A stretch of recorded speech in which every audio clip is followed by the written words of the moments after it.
여러분은 맥주감사주일로 지킵니다. 한간에는 맥주감사주일을 놓고 이런저런 말들이 있습니다. 농경시대에 지키던 절기인데 그런 절기를 지키는 것이 합당하냐, 바람직하지 않다, 맥주감사절을 없애야 된다. 또 한편에서는 그래도 우리는 맥주감사절을 지켜야 된다. 또 어떤 분들은 교회가 헌금이 부족하여서 그 부족한 헌금을 조금이나 더 거두어 드리기 위해서 맥주감사절을 지키는 것이 아니냐, 또 이런 말을 하고 그렇지 않다, 하나님의 말씀대로 우리는 지키는 것이다, 이렇게 소랑설레 말들이 많습니다. 여러분들은 어떻게 생각하시는지 모르겠습니다. 하나님께서는 매년 3번 내게 절기를 지키라고 말씀을 하셨습니다. 너는 무교병의 절기를 지키라, 맥주절을 지키라, 또 수장절을 지키라. 이 명령은 출애굽해서 시내산 아래 머물고 있을 때에 하나님의 백성들에게 하신 하나님의 명령입니다. 가나안에 들어가기 전에 너희들가 가나안에 들어가면 매년 3번의 절기는 반드시 내게 나와서 반드시 지켜야 하느니라 말씀하셨습니다. 3번의 절기를 지키게 하신 이유가 있습니다. 이스라엘 백성들이 자신들이 누구인지를 망각하지 않게 하시기 위하여서 3번의 절기를 반드시 지키게 하셨습니다. 그러니까 자기의 정체성, 믿는 사람들의 정체성과 절기는 관련이 있는 것입니다.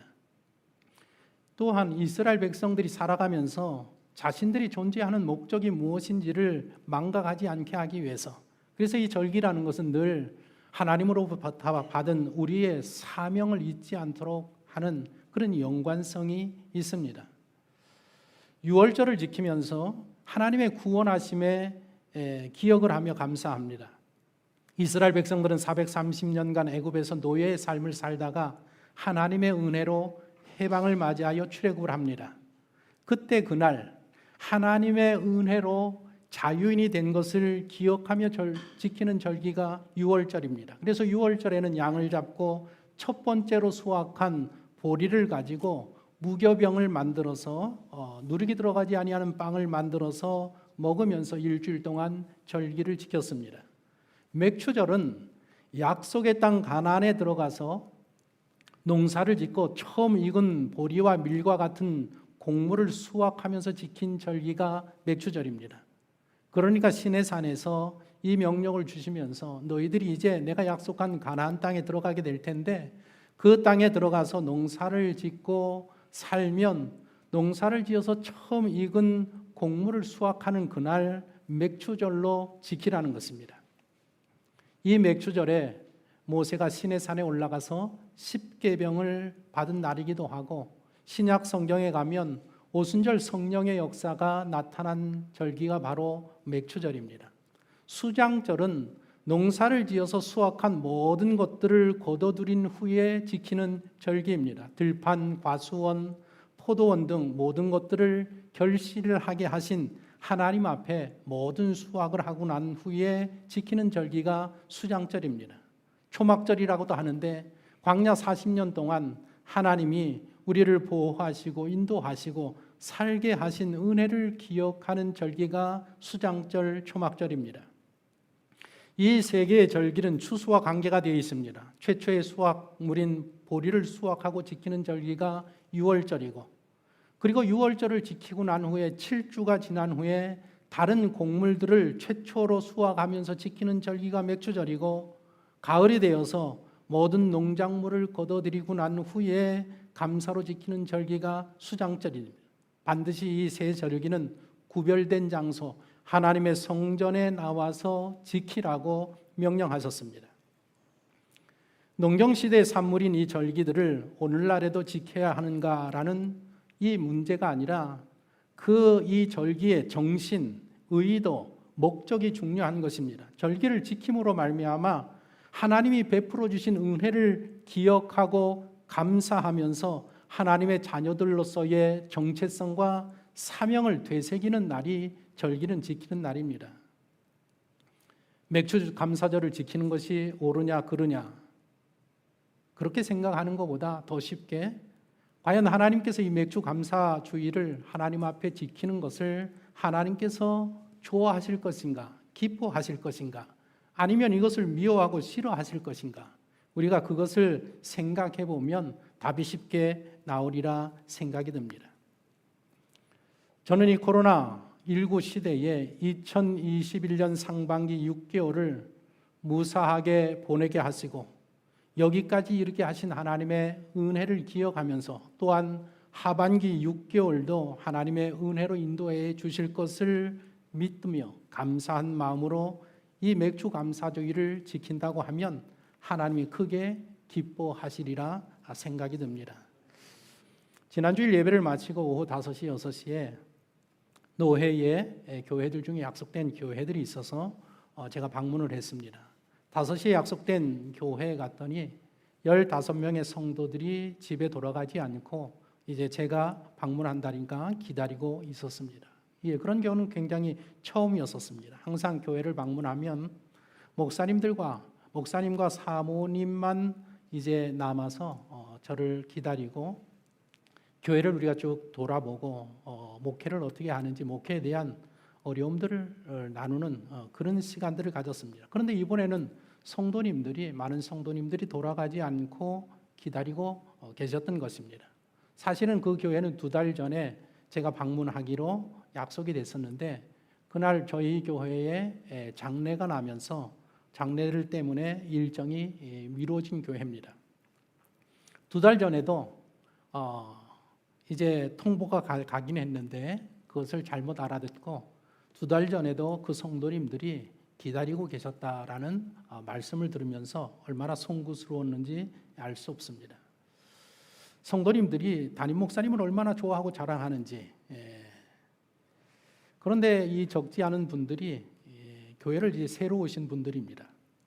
기존에 다니던 교회에서 많은 상처를 받고 교회를 여기저기 떠돌다가 이 교회 목사님을 만나서 교회에 정착하게 되어서 신앙생활을 이제 시작한 지 한 1년 되신 분들, 각자 이렇게 들어오신 분들이 여럿이 계시는데 그런 분들이 모여서 이제 예배를 드리고 있었습니다. 교회에서 상처를 받다 보니까 이제 교회를 결정하는 게 얼마나 어려운지 모릅니다. 그런 이야기를 하면서 저희도 이 교회를 결정할 때 6개월이나 이 교회 목사님이 진짜 목사님이 맞는지 이게 이단 교회는 아는지 6개월 동안 살폈다는 겁니다. 또 목사님은 이분들이 이단이 아닌지 이상한 사람이 아닌지 또 목사님은 목사님대로 6개월 동안 살피고 알아보고 그렇게 해서 이제 정착이 된 성도님이라는 이야기를 들었습니다. 그래서 제가 그 이야기를 듣고 이 목사님은 어떤 목사님이고 우리 교단은 어떤 교단이고 우리 노회는 어떤 노회인가 이제 김치선 목사님의 이야기로부터 해서 교단이 설립되어져 가는 과정들을 쭉 설명을 하고 국내적으로 활동하는 훌륭한 목사님들에 대해서 이야기를 했더니 다 듣고 나서 얼마나 이 감사하고 또 노회와 교단에 대해서 자긍심을 갖는 그런 시간이 되었다라고 기뻐하고 감사하는 모습 속에서 좋은 시간들을 보내고 왔습니다. 제가 말씀드리고 싶은 것은 맥주 감사주의를 맞이하는 우리들의 자세가 그런 자세가 되어야 되지 않겠느냐. 준비되어 있는 마음, 기다리는 마음, 감사하고 기뻐하는 마음으로 이 맥주 감사절을 지켜야 되지 않겠는가라는 생각을 합니다. 오늘 제가 설교 본문을 하박국서로 잡았습니다. 하박국서로 잡은 이유는 하박국 선지자의 이 감사 고백이 코로나19 시대를 보내는 우리 모두에게 필요하지 아니한가 하는 생각이 들었기 때문에 그렇습니다. 선지자 하박국이 살던 시대 남유다의 상황은 오늘 우리가 사는 이 시대 우리나라의 상황과 대단히 흡사했습니다. 요즘 미국과 중국이 세계 패권을 놓고 다툼을 벌이는 가운데에 우리나라가 끼어 있어서 어려움을 많이 겪고 있습니다. 미국의 눈치도 보아야 되고 중국의 눈치도 보아야 되고 줄을 잘 서야 되는데 하박국 시대의 남유다가 아주 그랬습니다. 강대국이었던 이 이집트와 신흥 바벨론이 세계 패권을 놓고 이 전쟁을 벌이는 그런 가운데에 있었고 남유다가 그 사이에 끼어서 바벨론 눈치도 봐야 되고 이집트 눈치도 봐야 되는 그런 상황에 있었습니다. 남유다의 요시야 왕이라가 아주 훌륭한 왕인데 이분은 이집트를 반대하는 정책을 펼쳤고 바벨론과 싸우기 위해서 이제 북진하는 이집트와 전쟁을 벌입니다. 그 전쟁에서 전사하고 맙니다. 요시야는 남유다의 마지막 희망이었던 그런 왕인데 그렇게 허망하게 전사하고 맙니다. 권력을 이어받은 요시야의 세 아들들은 아버지처럼 훌륭하지 못했습니다. 아버지와는 정반대되는 정책을 펼쳐서 이집트 편에 섰고 바벨론에 대항하다가 결국에 남유다는 바벨론에 의해서 멸망하고 맙니다. 요시야 왕의 아들들이 정권을 잡으면서 남유다는 급속도로 부패하고 타락하고 배교하는 나라가 됩니다. 나라 안팎에서 불의와 폭력과 악행들이 저질러집니다. 착하게 사는 사람들, 정직하고 선하고 결백하게 사는 사람들은 늘 고난을 당하는 어려운 삶을 살게 되고 악한 사람들은 득세하고 형통한 그런 세상이 되고 맙니다. 지도자들은 탐욕적이고 부패하고 이집트 권력에 필붙어서 권력을 차지하고자 하는 그런 모습들이 정치계에 만연하게 됩니다.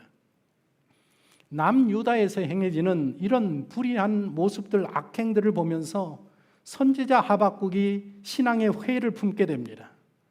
하박국 선지자가 하나님 앞에 세 가지 의구심을 갖고 기도하며 부르짖습니다. 하나님, 왜 의인이 고난을 받아야 합니까? 왜 이 기도하는 사람들의 기도가 응답되지 않습니까? 왜 이 세상은 도대체 악한 사람들이 이렇게 잘 되는 겁니까?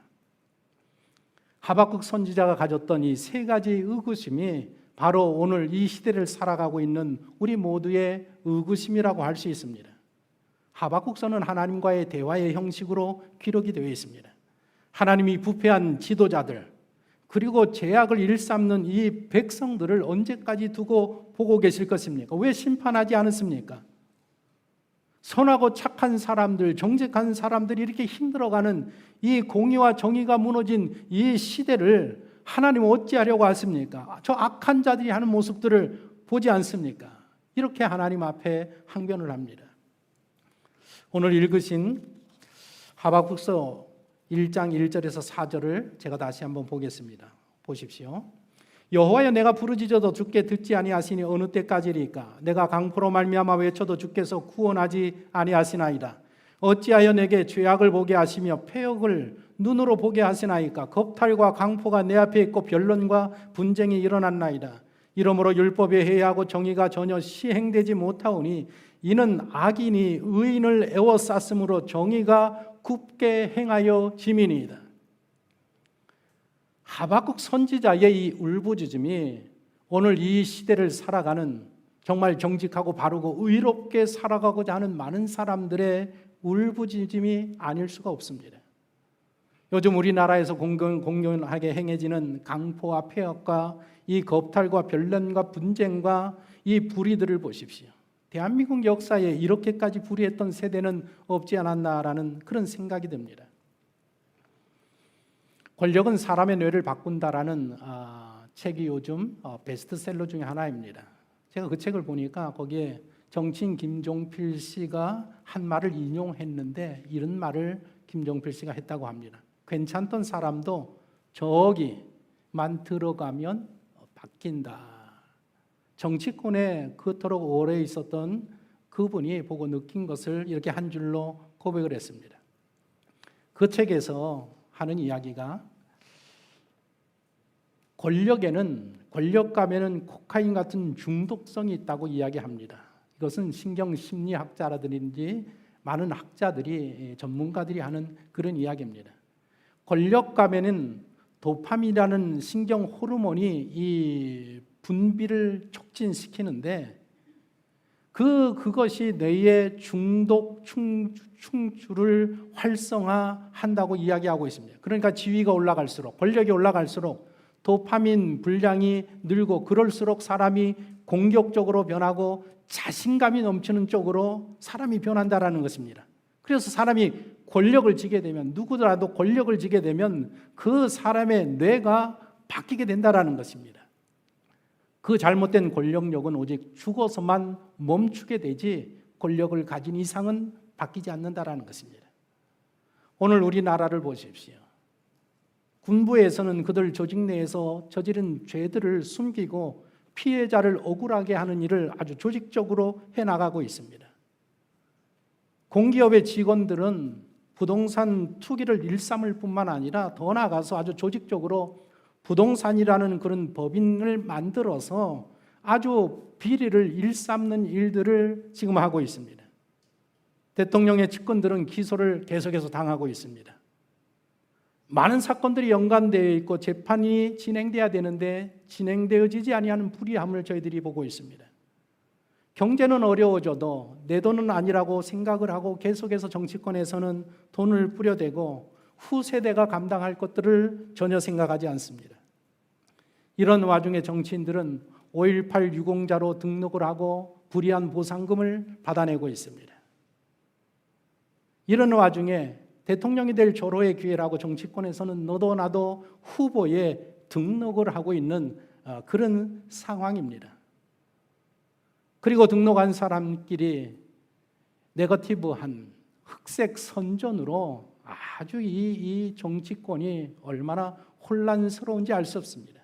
저는 그런 모습들을 보면서 어떻게 저런 정도의 수준의 사람들이 이 나라의 정치인들을 하고 대통령이 되겠다고 나서는지 정말 저는 그 뇌를 한번 들여다보고 싶은 심정입니다. 하박국의 질문에 하나님이 답을 합니다. 내가 저들을 심판할 것이다.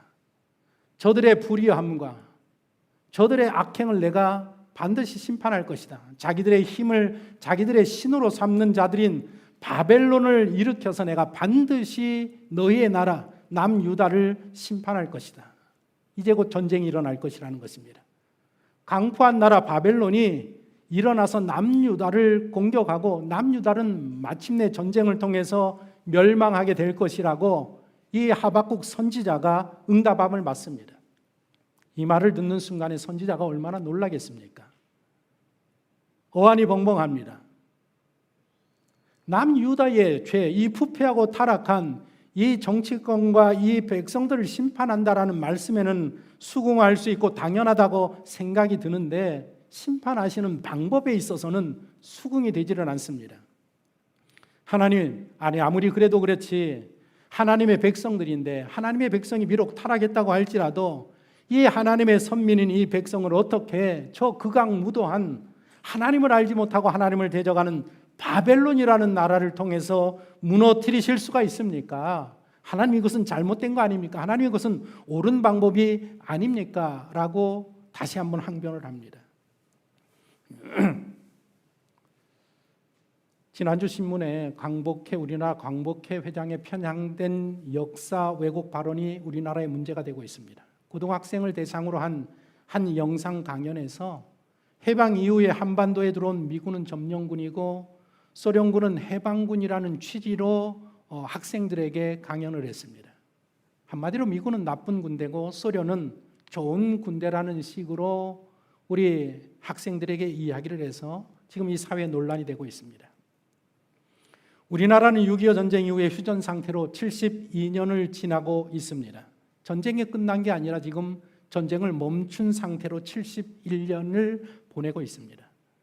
지난 71년 동안에 전쟁에 많은 위험이 있었지만 우리 모든 국민들은 설마 또 전쟁이 일어나겠느냐 그런 마음으로 살아가고 있습니다.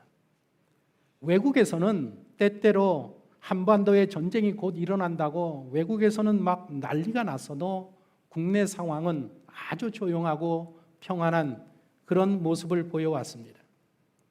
그러나 하나님께서 북한이라는 이 나라를 바벨론처럼 쓰실 수 있는 것입니다. 미국이 세계 유지 질서군으로서의 지위를 내려놓고 있는 중입니다. 미국이 1945년 8월 달 제2차 세계대전을 종식시키면서 세계 질서 유지군으로 역할을 이제까지 감당해 오고 있습니다. 냉전 시대에 소련을 견제하기 위하여서 대적하기 위하여서 비용을 아끼지 아니하고 이 세계의 질서를 유지해 왔습니다. 막대한 비용을 들이고 있습니다. 특별히 바다를 지켜주었습니다. 바다를 지켰기 때문에 세계 각국이 안전한 무역을 하기 시작을 했고, 그래서 경제가 발전하면서 세계적인 기아의 문제를 마침내 해결했습니다. 기아 문제가 해결되어지면서 세계 인구가 폭발적으로 늘어서 지금은 80억의 인구를 바라보고 있습니다. 사실상 이 세계에서 미국의 혜택을 보지 않은 나라가 없습니다. 미국이 세계 질서를 지켜주었기 때문에 유럽의 많은 나라들이 군비를 축소했고, 군비에 들어가는 비용을 가지고 경제에 쏟아부었고 경제를 살렸습니다. 가난했던 중국도 경제 성장을 이룰 수 있었습니다. 그러다가 소련이 갑자기 붕괴하고 말았습니다. 그때부터 미국은 적자를 보면서 수많은 재정을 투여하면서 더 이상 세계 질서를 유지할 필요성이 없게 되었습니다. 그래서 손을 띄고 있습니다. 유럽에서도 미군들을 철수시키고, 대한민국에서도 주한미군을 철수시키고 숫자를 줄여가는 가운데 있습니다. 그런데 미국이 세계 질서의 유지군에서 이를 손을 떼게 되면 어떤 일이 벌어지게 되느냐? 이제부터 국지전이 발생할 위험성이 대단히 높아진다라는 것입니다. 핵전쟁은 일어나지 못하겠지만 국지전이 발생할 확률은 대단히 높아지는 것입니다. 핵을 보유하지 못한 우리나라와 같은 나라들에게서는 자기의 나라를 지키기 위한 국지전이 굉장히 많이 발발할 것으로 예측을 하고 있습니다. 하나님께서 남유다를 적국 바벨론에 의해서 망하게 하시는 것처럼 하시면 우리나라도 망할 수 있는 것입니다. 우리나라 20대, 30대 세대들은 북쪽의 사람들을 동족으로 생각하지 아니한다라는 설문조사가 나왔습니다. 80%의 젊은이들은 북쪽을 우리나라의 동족으로 생각하지 않고 있다는 것입니다. 남유다는 선민 국가로서 자신들의 나라가 망한다라는 생각은 단 1%도 하지 않은 그런 사람들입니다. 하지만 하나님의 말씀대로 그들은 바벨론에 의해서 망했고 70년 동안 포로 생활을 해야 했습니다. 우리나라도 그렇게 되지 말라라는 법이 어디 있겠습니까? 남유다의 죗값을 바벨론을 통해서 치르겠다고 하나님의 답을 들은 이 선지자가 항의하지 않습니까? 하나님, 아무리 우리가 잘못해도 공의의 하나님께서 어떻게 저들을 통해서 우리를 심판하실 수 있습니까? 그것은 잘못된 거 아닙니까? 라고 이야기하자 하나님이 두 번째 답변을 들려줍니다. 하박국서 2장 2절에서 4절입니다. 한번 들어보십시오. 이 묵시를 기록하여 판에 명백히 새기되 달려가면서 읽을 수 있게 하라. 이 묵시는 정한 때가 있나니 그 종말이 속히 이르겠고 결코 거짓되지 아니하리라. 비록 더딜지라도 기다리라. 지퇴되지 않고 반드시 응하리라. 보라, 그의 마음은 교만하며 그 속에서 정직하지 못하나 의인은 그의 믿음으로 말미암아 살리라.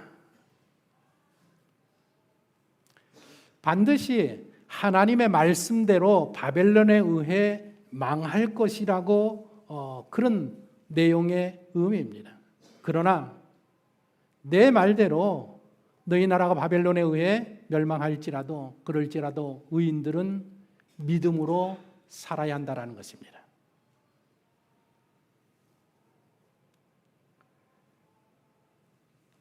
안 꺼져요? 끄세요. 전화기를. 네.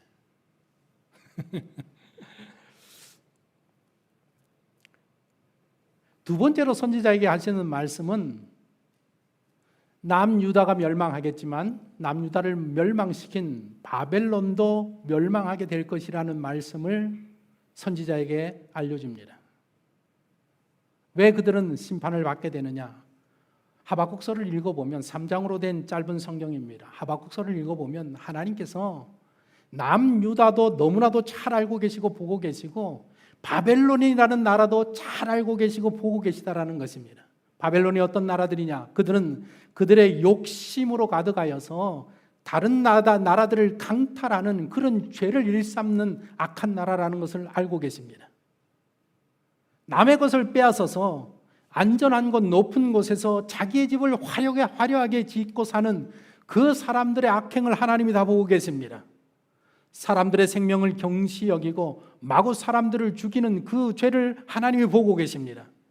이웃 나라와 민족을 피폐케 하는 그 죄도 보고 계십니다. 그리고 그들이 우상을 숭배하는 그 모든 죄들을 하나님이 알고 계시고 보고 계셨다라는 것입니다. 그래서 그들의 이런 죄에 대해서 반드시 하나님이 심판하신다라는 것을 선지자에게 이야기하고 있습니다. 하나님의 말씀대로 바벨론이라는 제국은 남유다를 멸망시키고 난 후에 70년 후에 페르시아라는 나라에 의해서 완전히 멸망하고 역사에서 사라지게 됩니다. 이 하나님의 말씀을 들은 하박국 선지자가 비로소 깨닫습니다. 하나님께서는 악인들을 심판하기 위해서 더 악한 다른 악인들을 사용하시지만 정한 때가 되면 그 악인들의 죄악에 대해서도 반드시 심판하시는 공의로우신 하나님이라는 것을 비로소 깨닫게 됩니다. 그동안 선지자는 하나님을 이해할 수 없었습니다. 불의와 강포와 폐역이 이렇게 만연하여도 심판하시지 아니하는 하나님, 의인이 고난을 당하는 것에 눈을 감고 계신 하나님, 악인이 형통하게 살고 잘 나가는 삶을 보면서도 여전히 움직이시지 아니하는 그 하나님을 이해할 수 없었습니다. 그렇게 그동안 세상을 다스리시는 하나님의 방식을 이해하지 못하다가 회의적인 마음을 품어서 하나님 앞에 부르짖어 간구하다가 마침내 하나님의 뜻을 깨닫게 되고 하나님의 섭리를 알게 되면서 선지자가 바뀌게 됩니다. 하나님은 어떤 환경 속에서도 끝까지 믿음으로 사는 자들을 기억하시고 돌보시고 그들을 책임지시는 하나님이시라는 것을 깨닫게 되는 것입니다. 이 큰 깨달음을 얻은 선지자 하박국은 자신의 그 진솔한 마음, 깨달음을 얻은 후에 자기의 그 진솔한 마음을 담아서 노래로 작사 작곡하고 하나님의 성호를 찬양한 것이 오늘 제가 우리가 읽은 하박국서 3장 본문의 내용입니다. 그 내용들을 보시면 하나님의 섭리와 뜻을 깨달은 선지자에게 가장 먼저 임한 감정이 바로 두려움이었었습니다. 3장 16절에 이렇게 말씀이 기록되어 있습니다. 내가 들었으므로 내 창자가 흔들렸고 그 목소리로 말미암아 내 입술이 떨렸도다. 무리가 우리를 치러 올라오는 환난 날을 내가 기다림으로 썩이는 것이 내 뼈에 들어왔으며 내 몸은 내 초소에서 떨리는도다. 바벨론과의 전쟁으로 나라가 멸망하게 될 것이라는 그 말씀을 들었을 때에 이 선지자가 두려워 떨었다라는 것입니다. 사시나무 떨듯이 떨렸습니다. 전쟁을 경험한 세대는 전쟁의 두려움을 압니다. 하지만 전쟁을 몸소 겪어보지 못한 사람들은 전쟁이라는 것을 영화나 드라마를 통해서만 경험하기 때문에 전쟁에 대한 두려움을 알지 못합니다. 전쟁을 경험한 세대들의 신앙인들, 그들의 첫 번째 기도의 제목이 무엇인가 하면 오늘 이 시간에도 이 민족, 이 나라의 6.25와 같은 전쟁이 다시는 일어나서는 안 된다라는 것이 그 모든 분들의 첫 번째 기도 제목이라는 것입니다. 왜냐하면 그만큼 전쟁은 참혹한 것임을 너무나도 잘 알고 있기 때문에 그렇습니다. 인간이 가지는 두려움은 학자들이 가장 많이 연구한 감정 중에 하나입니다. 아기들은, 이 세상에 태어난 아기들이 가장 먼저 갖는 감정이 두려움이라고 합니다. 그리고 두려움이라는 것은 우리 인생에서 결코 떠나지 아니하는 감정이 두려움이라고 이야기합니다. 그래서 두려움을 모르면 인생이 너무 위험합니다. 두려움을 너무 느껴도, 너무 몰라도 우리의 인생이 위험하게 되어지는 것이 두려움의 감정입니다. 많은 철학자들은 이 두려움에 대해서 용기가 아니라 신중함으로 두려움에 맞서야 된다라는 조언을 하고 있고, 또 러시아 속담에는 두려움은 우리의 눈을 밝게 한다라는 그런 속담이 있습니다. 선지자에게도, 믿음의 사람에게도 두려움이 임했다라는 것입니다. 하나님의 말씀을 듣는 순간에 전쟁이 일어날 것이라는 그 내용을 들었을 때에 심히 두렵고 떨렸다라고 고백을 하고 있습니다. 우리 모든 믿는 성도들 마음 가운데 두려움이 있습니다. 전쟁에 대한 두려움, 미래에 대한 두려움, 노후에 대한 두려움이 있습니다.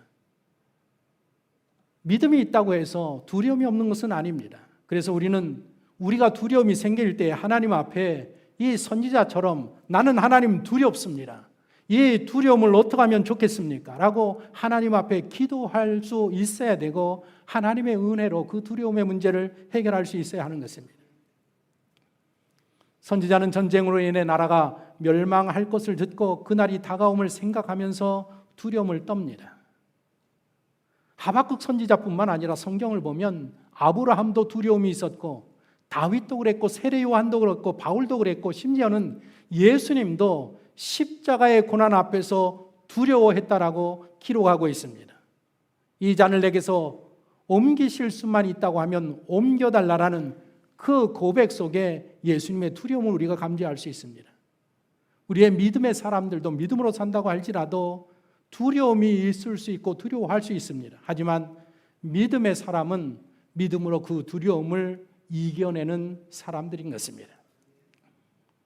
두려움 속에서 마침내 그 두려움을 이겨낸 이 하박국 선지자의 고백을 보십시오. 오늘 본문 17절, 18절을 보십시오. 비록 무화과 나무가 무성하지 못하며 포도나무에 열매가 없으며 감람나무에 소출이 없으며 밭에 먹을 것이 없으며 우리의 양이 없으며 외양간에 소가 없을지라도 나는 여호와로 말미암아 즐거워하며 나의 구원의 하나님으로 말미암아 기뻐하리로다. 전쟁이 일어나면 어떻게 됩니까? 무화과 나무에서 포도나무에서 감람나무에서 농가 밭에서 추수할 것들이 없습니다. 우리와 외양간의 모든 가축들을 전쟁으로 다 잃게 됩니다. 극심한 경제적인 어려움을 겪게 되고 가난을 겪게 되고 배고픈 시절을 지내게 됩니다. 6.25를 겪은 세대들은 얼마나 그 경제적인 어려움과 가난과 배고픈 시절들을 지내왔습니까? 이제 곧 이 나라에 나에게 그 어려움이 닥칠 것으로 선지자는 예상하고 있습니다. 그러나 그런 와중 가운데에 그러나 그럼에도 불구하고 하나님이 나와 함께 하시기 때문에 나는 기뻐하고 나는 즐거워할 수 있다라고 고백하고 있습니다. 선지자는 마침내 기도로 그 모든 두려움을 떨쳐내고 믿음으로 두려움을 떨쳐내고 그 두려웠던 마음에 기쁨과 감사와 즐거움이 가득 차는 이런 놀라운 변화를 경험하게 됩니다. 믿음이 이루어내는 역사가 바로 이것입니다.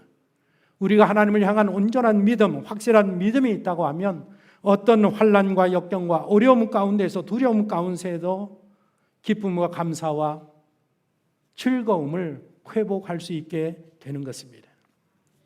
선지자는 거기서 멈추지 않습니다. 미래에 대한 희망도 바라보게 됩니다. 오늘 본문 19절입니다. 주 여호와는 나의 힘이시라 나의 발을 사슴 같게 하사 나를 나의 높은 곳으로 다니게 하시리로다. 비록 이 나라에 전쟁이 일어나서 이 나라가 무너진다고 할지라도 나는 안전할 것이다. 하나님이 나를 지켜주시고 보호하시고 내게 힘을 주시고 강하게 하셔서 나는 그것을 뛰어넘고 살아남으며 하나님이 베풀어 주신 은혜 가운데 살게 될 것이라는 그런 고백을 지금 하고 있습니다. 바로 이런 고백은 믿음의 사람에게서만 볼 수 있는 고백인 것입니다. 우리는 이 코로나19 시대와 함께 불의한 세상, 불안한 세상, 공정하지 못한 세상, 악이 득세하고 불의한 자들이 형통한 세상, 정의가 죽은 이 세상에 살아가고 있습니다. 이런 세상에 하나님을 믿는 우리 성도들은 어떻게 살아야 하는가? 그런 세상일수록 믿음으로 살아야 한다는 것입니다. 믿음이 답입니다. 이런 세상에서도 하나님은 인류의 역사를 주관하고 계시고 내 인생을 주관하고 계시다라는 그 믿음으로 살아야 한다는 것이 오늘 선지자의 답입니다. 믿음으로 살면 두려움을 이겨낼 수 있습니다. 믿음으로 살면 이제까지 내 심령에 사로잡혀 있던 그 두려움이라는 자리에 두려움이 떠나고 믿음이 감사로 우리의 심령을 가득하게 하고 믿음이 기쁨으로 가득하게 하고 그 믿음이 즐거움으로 소망으로 가득하게 자리를 잡게 하는 은혜의 역사를 경험하게 되는 것입니다. 우리는 2021년 맥주 감사주의를 맞이하여 하나님 앞에 나와 예배하고 있습니다. 당신의 심령 속에, 마음 속에 자리 잡고 있는 두려움이 무엇입니까? 그 두려움의 문제는 믿음이 아니고는 해결할 수가 없습니다. 하나님이 당신을 지키시고 하나님이 당신의 인생을 주관하시고 어떤 역경과 환난 가운데서 오직 믿음으로 사는 자를 하나님이 지켜내시고 승리하게 하신다라는 믿음을 잃지 마십시오. 그 믿음이 있다고 하면 우리가 이 불의한 시대에 그러다고 할지라도 하나님을 믿는 정의로운 하나님, 공의로운 하나님, 나를 사랑하시는 그 하나님을 믿는 믿음을 가지고 산다고 하면 내 심령의 두려움들은 다 사라지고 그 심령 가운데 감사와 기쁨과 즐거움과 소망이 대체하게 될 줄로 믿습니다. 이 맥주절 감사 주일이 2021년 우리의 모든 두려움들을 다 씻어내고 하반기를 시작하는 이날에 하나님의 크신 은혜를 기대하며 감사로 기쁨으로 소망으로 넘쳐나는 복된 성도들이 되시기를 예수 그리스도의 이름으로 축원합니다. 기도하겠습니다.